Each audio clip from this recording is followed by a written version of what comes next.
វាសនាចាមកហើយជួបឆោមឆាយ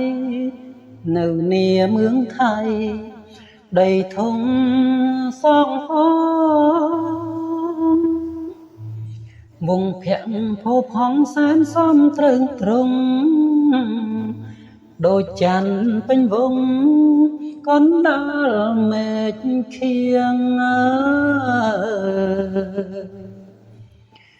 នេះជានិស័យកែខៃឲ្យបងជប់ស្រស់នួនឡងក្នុងម៉ោងការងារអូនដើរចងស្បៃស្រីសំសុភាបងអ្នកកំព្រាសូមស្នេហ៍ដោយស្មោះអោធំសងហង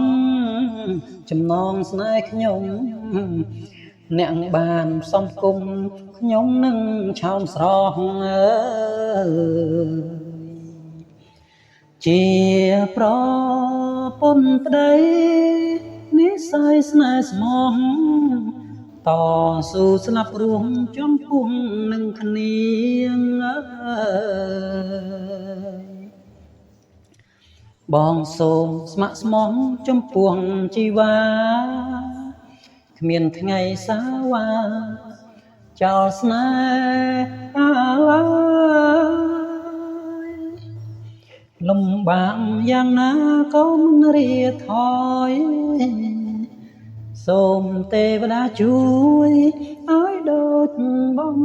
ណងអោធំសងហងចំណងស្នេហ៍ខ្ញុំ